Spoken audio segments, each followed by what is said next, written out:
টিপে পর বাকি ট্রিপ 1 ট্রিপ 2 যেটা দেখছো এটা মানে তোমরা এক জায়গা থেকে এক জায়গা ডিস্টেন্স মাপতে পারবে। টায়ারের সাইজগুলো হচ্ছে 17 ইঞ্চি টায়ার। ব্রেকিং সিস্টেম তো বাইকের হেভি আছে, তো ডুয়েল চ্যানেল ABS আছে দেখতেই পাচ্ছ।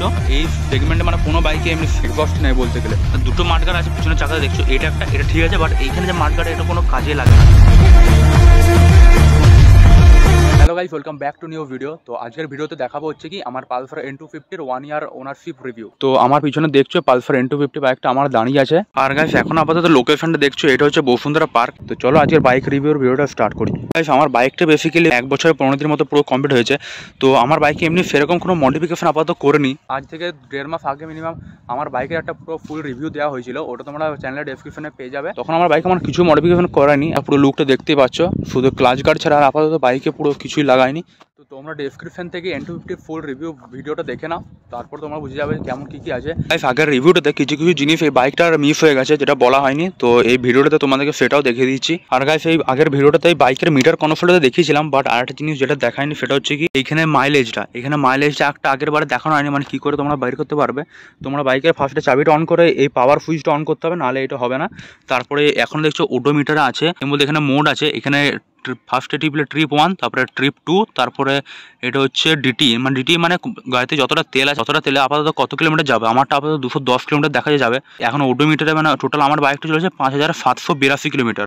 ওডোতে যেমন দেখছো এখানে 5782 চলেছে। এইটার কত মাইলেজ সেটা তোমরা এখানে, তারপরে এফ আছে যেটা সেট, এইটা টিপলে তারপরে এখানে দেখবে কিলোমিটার পার লিটার লেখা আছে। এখন আপাতত বাইকটা স্টার্ট নেই, মানে বাইকটা চালালে তখনই দেখতে হবে যে কত কিলোমিটার মানে মাইলেজটা দিচ্ছে। আর এইখানে মোড টিপে পর বাকি ট্রিপ 1 ট্রিপ 2 যেটা দেখছো এটা মানে তোমরা এক জায়গা থেকে এক জায়গায় ডিস্টেন্স মাপতে পারবে।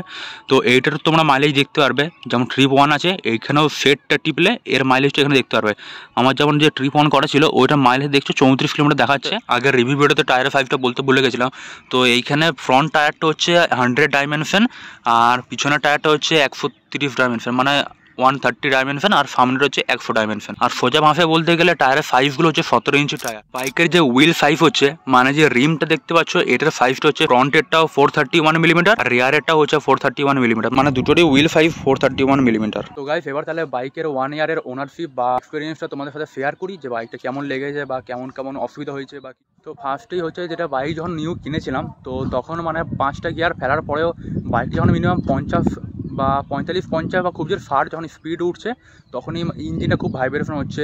তারপর আমি ভাবলাম বাইকের কোনো প্রবলেম বা ফল্ট আছে নাকি। তারপর সেই প্রবলেমটা যখন সার্ভিসিংয়ে জিজ্ঞাসা করলাম তখন বললো নিউ বাইক আর নিউ ইঞ্জিন তো একটু বসতে টাইম লাগে। তো আমারও মনে হলো ঠিকই আছে। তারপর ফার্স্ট সার্ভিসিং যখন কমপ্লিট হয়ে গেলো তারপরে বাইকটা যেমন নর্মাল চলে, হেভি স্মুথ, পুরো মাখনের মতো চলছিল, হেভি। আর গাড়ি মানে বাইকে কেনার থেকে তো বাইকের লুকটা তো আমার হেভি লাগে। সাইড থেকেও তোমরা যখন দেখবে লুকটা, এখানে দেখতে পাচ্ছ সাইড থেকে, সাইড প্রোফাইলে পুরো লুকটা দেখতে কেমন হেভি সেক্সি মতো লাগছে। পুরো দেখছো সিটের জায়গাটা, তারপর পিছনে ব্যাগটা, তারপর সামনে ভিউটা দেখছো কি সুন্দর বাইকের লাগছে। তো প্রথম থেকে আমার বাইকের লুকটা কিন্তু হেভি লাগে। যাই হোক টায়ারও যেমন দেখছো রেড আর হোয়াইট টেপ মার আছে, এটা কি বলে যায় না, যাই হোক ওটা দেখতে লুকটা কিন্তু হেভি সেক্সি মতো দেখতে পাচ্ছ।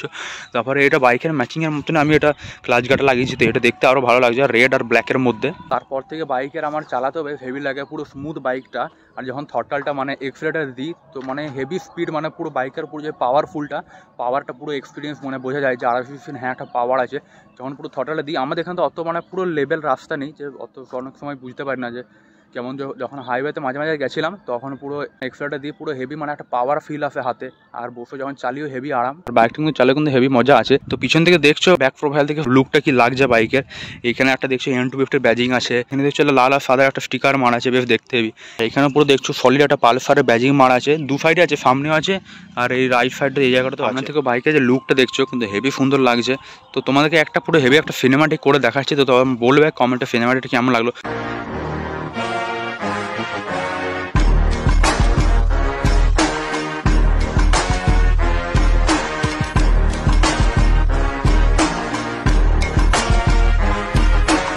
গাইস বাইকের পুরো সিনেমাটিকটা দেখলাম, বলবে তোমরা কেমন লাগলো। আর বাইকের টপ স্পিড যেটা আমি যতটা তুলেছি, আমি হাইওয়েতে যখন চেপেছিলাম একবার তখন 139 আমার টপ তোলা ছিল।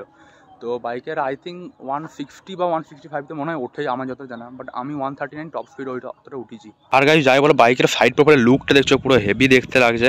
আমার প্রথম থেকে যখন যখন সকালবেলা দেখি একবার হেভি কিন্তু লাগে লুকটা, কিন্তু বাইকের যাই হোক সেরা তো বটে। যত বল M215 থেকে কিন্তু আমার বাইকটা ভালো লাগে। সেই সময় দেখেছিলাম M215 যেহেতু 150cc, ওই বাইকটারও স্পিড ভালোই উঠে যায় না, যা হোক ওদের ইঞ্জিনে আরও ফাংশন আছে হতে পারে, ওই জন্য আরও স্পিড উঠে R15 MT-15 যেমন বলো। MT-15 কিন্তু পালসার N250 ইজি হারিয়ে দিতে পারে। R15M এর বা R15 যেমন দেখেছো অনেক স্পিড উঠে, যাই হোক MT-15কে আরামে হারিয়ে দেবে। আজ পর্যন্ত আপাতত বাইকে কোনো প্রবলেম হয়নি, কোনো অসুবিধা ফেস করতে হয়নি যে কোথাও এমনি হয়ে গেছে অসুবিধা হয়ে গেছে বা টায়ার পাংচার হয়ে গেছে, এমনি কোনো অসুবিধা আজ পর্যন্ত হয়নি। আজকে কিছুদিন আগেই 1 মাসের মধ্যে যাকে একটা প্রবলেম হয়েছে, ব্যাটারি অনেক প্রবলেম হচ্ছিলো, মানে ব্যাটারি সব কাজ করছিলো, লাইট ফাইট সব জ্বলছিল, বাট গাড়িটা স্টার্ট নিচ্ছিল না। তো ওটা ব্যাটারি কিছু একটা প্রবলেম হয়ে গেছিলো, তোমাদেরকে একবার দেখাই চলো। এখান থেকে বাইকের নিচে এখানে সেই চাবি ঢুকে এখানে খোলার জায়গাটা আছে, এইখানটা দিয়ে এমনি করে ঘোরালে এখানে লকটা খুলে গেল, এই যে দেখছো লকটা এখানে খুলে গেল। তো তারপরে এখানে আমার বাইকের ব্যাটারিটা দেখছো সবুজ। বাইকে মানে যখন নতুন কেনার পর থেকে বাইকের মানে যে কোনো বাইকে নতুন কেনার পরে বাইকের ব্যাটারি কালার দেখবে ব্ল্যাক হয়, বাট আমারটা সবুজ, কারণ এটা ইনফ্লুয়েন্স আমি বাইকটা চেঞ্জ করেছি ব্যাটারিটা, কারণ হয়তো আমার বাইকে যে হ্যাভার লাগানো ছিল, এই যে এটা হচ্ছে হ্যাভারের তারটা, মনে হয় শোরুমে যখন সার্ভিসে যখন গেছিলাম বললাম যে গাড়িটা স্টার্টিং প্রবলেম হচ্ছে, বাকি সব চলছে, বাট বাইকের স্টার্ট নিচ্ছে না, যখন তখন যে কোনো সময় বন্ধ হয়ে যাচ্ছে, তখন আমাকে এইখানে যে এইগুলো দেখছো এইগুলো থেকে ডাইরেক্ট স্টার্ট করতে হচ্ছিলো ওই স্ক্রুড্রাইভার দিয়ে। তো এই ব্যাটারিটি ইনফরমেশন চেঞ্জ করি, বিকজ শোরুম থেকে তখন বলছে যে বাইকে যে হ্যাভার লাগিয়েছো, এটা যে হ্যাভারের তারটা, বাইক অনেক রিলসও যেমন দেখেছো আমাদের চ্যানেলে, এটা যে হ্যাভারের সুইচটা, এটার জন্য বলছে নাকি ব্যাটারিটা মানে পুরো খেয়ে গেছে, দিয়ে ব্যাটারিটা লো হয়ে গেছে। তো বাইকটা মানে ব্যাটারিটা শোরুমে ছিল, তো ওরা চার্জে দিয়েছিল, তাও ফুল চার্জ দিয়েছিল, তারপরে একদিন পরে আবার বন্ধ হয়ে গেছিলো, সেম কেস হচ্ছিলো। বাইকটা শোরুমে আপাতত 10 দিন মতো ছিল, পাক্কা 10 দিন না 12 দিন মতো হবে, তারপরে বাইকটা ইনফ্লুয়েন্সে এই ব্যাটারিটা চেঞ্জ করেছিল। তো এটা ফল্ট হতে পারে যে আমার বাইকের যে হ্যাভারটা লাগিয়েছিলাম এটা পাতি লাগিয়েছিলাম, তাই বলে কি না আমার যেটা মানে হয়েছিল মক্সির একটা ব্র্যান্ডের মক্সি কোম্পানি ছিল হ্যাভারটা লাগানো, তো ওইটা মনে হয় 250 না 300 মতো ওই মেশিনটা শুধু দাম নিয়েছিল, আর বাকি তারপরে তো আলাদা করে চার্জ নিয়েছিল, টোটাল 500 টাকা মতো খরচা হয়েছিল মনে হয়। তো ওই হ্যাভারের জন্য হতে পারে, পাতি হ্যাভার বলে ব্যাটারিটা খেয়ে গেছে, নষ্ট হয়ে গেছে, ওই জন্যই জানি না। তো এখন আপাতত নতুন ব্যাটারি পুরো লাগানো আছে, দেখছো পুরো ব্র্যান্ড নিউ। তো তারপরে আপাতত হ্যাভার সব খুলে দিয়েছি, এখন হ্যাভারে পুরো কানেকশন নেই, জ্বালালেও জ্বলবে না। ব্যাটারি চেঞ্জ করার পরে আপাতত এখন 1 মাসও হয়নি, 20 দিন মতো হয়েছে, এখন আপাতত কোনো প্রবলেম দেখতে পাইনি, সব ঠিকঠাক পুরো ফার্স্ট ক্লাস চলছে গাইজ। তো এইটা একটা প্রবলেম হয়েছিল বাইকে, তাছাড়া আর কোনো প্রবলেম হয়নি। তো এইটা কি আমার ভুলের জন্য হয়েছে যে পাতি হ্যাভার লাগিয়েছে ওই জন্য হয়েছে, নাকি বাইকের কোনো দোষ ছিল, সেটা যা হতে পারে। তো এখন তো হ্যাভারটা খুলে দিচ্ছি, তারপরে এখন দেখা যাক কদিন মানে ঠিকঠাক চলে। এখন তো আপাতত কোনো অসুবিধা হয়নি, 20 দিন মতো হয়ে গেল, তার আগে অনেক অসুবিধা হচ্ছিল, বাইকটা যখন তখন বন্ধ হয়েছিল, স্টার্টে নিচ্ছিল না। বাইকের যে এক্সবস্টটা পুরো চুমু, পুরো সাউন্ড, এক্সবস্ট সাউন্ড এই সেগমেন্টে মানে কোনো বাইকে এমনি এক্সবস্ট নেই বলতে গেলে, ইয়ামাহার বলো, হিরোর বলো, বাজাজের, আর বাকি গাড়িগুলো N250 ছাড়া আর কোনো নেই। মানে ডমিনোরটা তো আছে, ডমিনোরটা তো আলাদা, যাই হোক 400 বা 250 আলাদা সেগমেন্ট হয়ে যাচ্ছে। তো এইটাতে যা এক্সবস্টের সাউন্ড, তো তোমাদের চলো একবার শুনি দেখায়, দেখছো পুরো ডুয়েল ব্যারেলের এক্সবস্টের সাউন্ড যা হেভি। যখন তোমরা বাইক চালাবে, যখন 70-80 স্পিড উঠবে না, 80 উঠলে তখন তোমার হেলমেটের ভিতরেও তখন পুরো সাউন্ডটা পুরো জোরে বুঝতে পারবে। আর হাইওয়েতে গেলে তো আরও স্মুথ, হাইওয়েতে গেলে তো 100 উঠবেই, তখন আরও সাউন্ডটা পুরো বুঝতে পারবে। চলো তোমাদেরকে একবার এক্সবস্টের সাউন্ডটা পুরো শুনি দেখায়, পুরো দেখবে হেভি। তো গাইস এখন এটা হচ্ছে র সাউন্ড, যেটা শুনছো এটা হচ্ছে র সাউন্ড, বিনা থ্রটল দিয়ে এখন আপাতত দেখছো র সাউন্ডটা।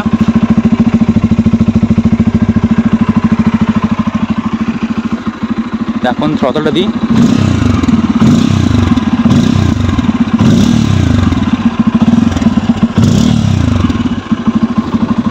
এখন দেখছো পুরো এক্সবস্টের সাউন্ড দেখছো, এখন তো থ্রটল দিলে হেভি সাউন্ড। তো গাইস এক্সবস্টের সাউন্ড দেখলে রিয়েলে কিন্তু আরও বেশি ভালো লাগে, ফোনে যতটা দেখলে অতটা ঠিকই, বাট রিয়েলে আরও বেশি হেভি লাগে শুনতে।